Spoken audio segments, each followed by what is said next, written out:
Méditons avec le pasteur Ertis. Méditons avec le pasteur Ertis. Nous sommes samedi, le 26 octobre 2019. Nous méditons selon le programme de la Ligue pour la lecture de la Bible. Et le lecteur de la Bible a prévu en ces jours les textes de 1 Samuel 30, 16 à 31. Nous sommes en train de terminer le chapitre 30. Dans ce chapitre 30, il est question de David qui délivre Tchiklag et partage le butin. Nous avons quelques questions. Est-ce que ce passage m'apprend quelque chose sur Dieu le Père, Dieu le Fils, Dieu le Saint-Esprit? Ensuite, y a-t-il un exemple à suivre ou à ne pas suivre? Chaque jour, les lecteurs nous recommandent de nous poser la question de savoir quel verset m'intéresse le plus. Ce verset-là nous permet de pouvoir partager la parole de Dieu avec notre entourage. Nous allons prier. Seigneur, quand tu choisis un homme, personne ne peut s'opposer à ta volonté. Tu prends soin de lui, tu le fortifies, tu l'utilises pour ta seule gloire. Nous bénissons ton nom pour ce texte que tu soumets à notre méditation maintenant. Remplis-nous du Saint-Esprit, au nom de Jésus-Christ. Amen. Shalom, bien-aimés. Bon week-end. Nous continuons avec ce problème de David. Nous allons prendre un groupe de versets. Nous prendrons du verset 16 au verset 20. Là-bas, il est question du succès de la mission de sauvetage de David. Et le texte précise quelque chose. Le texte nous dit ceci, que rien, il ne leur manqua personne. C'est le verset 19. Il ne leur manqua personne, ni petit, ni grand, ni fils, ni fille, ni aucune chose du butin, ni rien de ce qu'on leur avait enlevé. David ramena tout. Là, nous voyons comment Dieu les a aidés. Comment Dieu est en train d'entraîner David dans la mission qu'il va lui confier après, ou qu'il lui a déjà confié, mais le temps n'était pas encore arrivé. Il est un roi stagiaire. Il est en train d'apprendre auprès du Seigneur. Et nous voyons ici comment il a pu être un bon leader qui a conduit ces hommes pour secourir leur famille et reprendre tout ce que on leur avait pris ou volé ou pillé pendant qu'ils étaient absents pour suivre Akish qui voulait, avec les autres princes des Philistins, aller attaquer Israël. Cet épisode a fait que le peuple puisse avoir confiance en David. Nous voulons insister un peu sur le verset 17. On dit ceci: David les bâtit depuis l'aube du jour jusqu'au soir du lendemain. et aucun d'eux n'échappa, excepté 400 jeunes hommes qui montèrent sur des chameaux et s'enfuirent. Apparemment, les forces de l'ennemi étaient plus nombreuses que les gens de David. Mais nous voyons ici que David est tombé sur eux, il les a battus et 400 hommes ont pu s'échapper.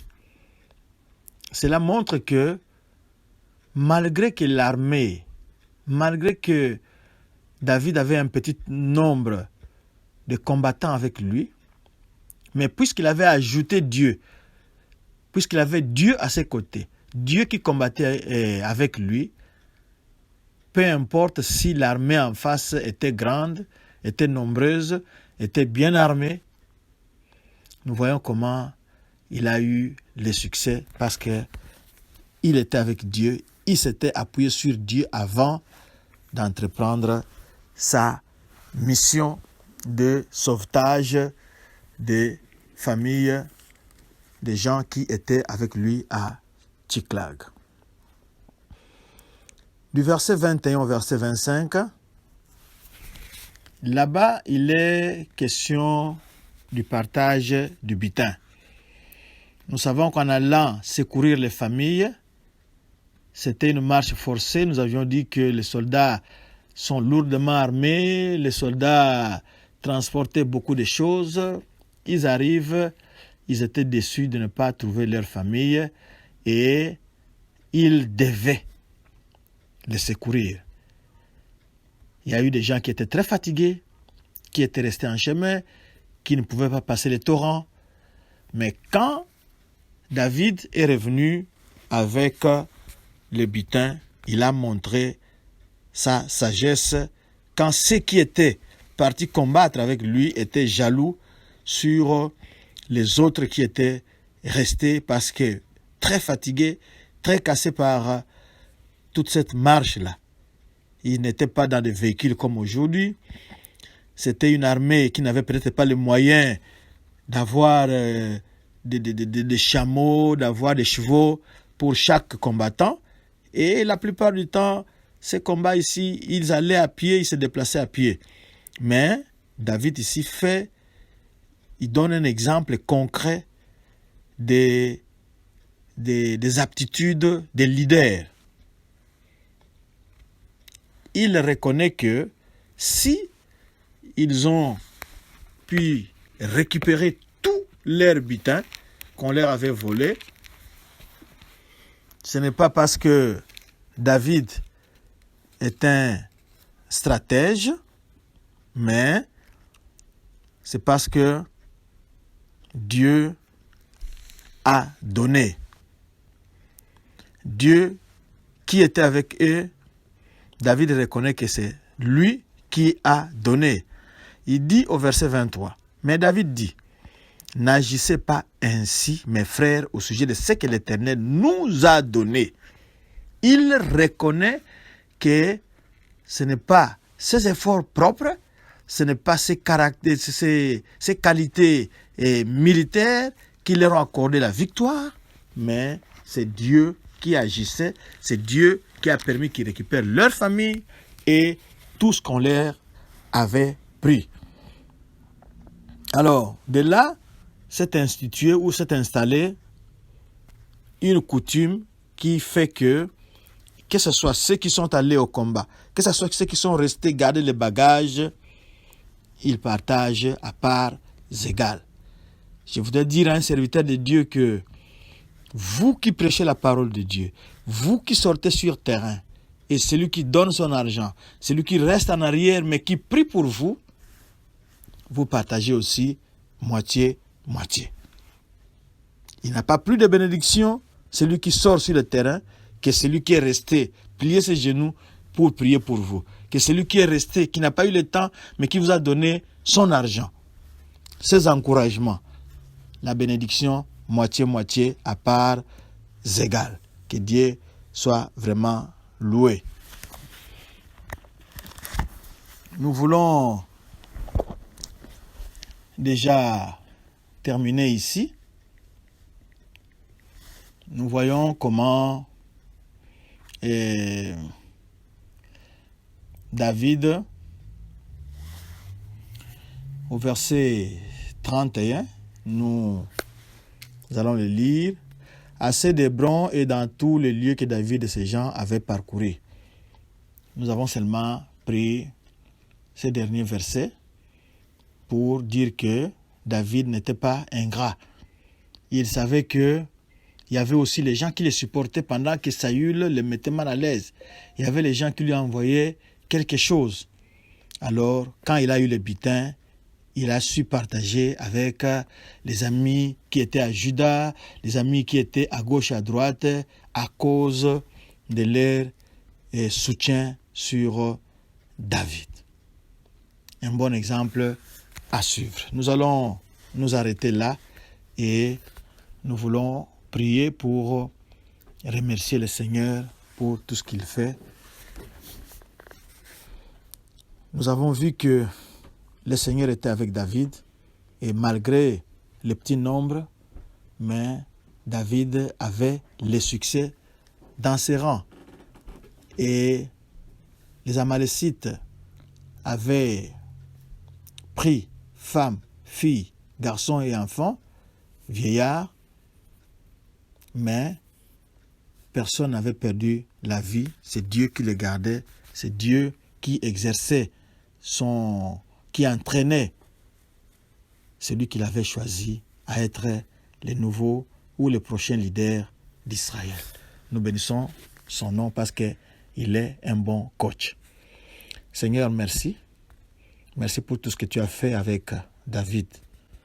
Nous savons que tu n'abandonnes pas, même si les circonstances semblent contraires, même si en face de nous, l'ennemi est plus grand, plus nombreux, mais toi, qui es celui qui est en nous, tu es plus grand, tu es plus puissant que celui qui est en face de nous, que celui qui est dans ce monde. Nous bénissons ton nom, parce que c'est toi qui nous entraîne, et c'est toi qui nous conduit de victoire en victoire. C'est toi qui es en train de nous tailler selon les modèles d'hommes, les modèles de leaders, les modèles de femmes que tu voudrais que nous soyons.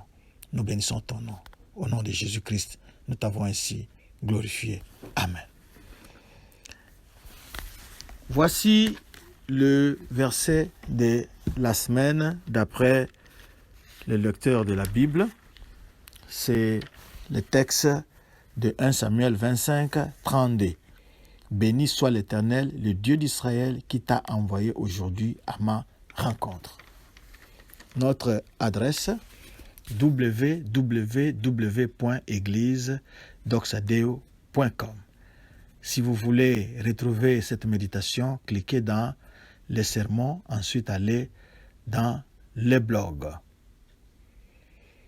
Vous pouvez nous suivre sur Twitter, sur Facebook ou sur YouTube. Tapez Église Doxadeo. Bon week-end.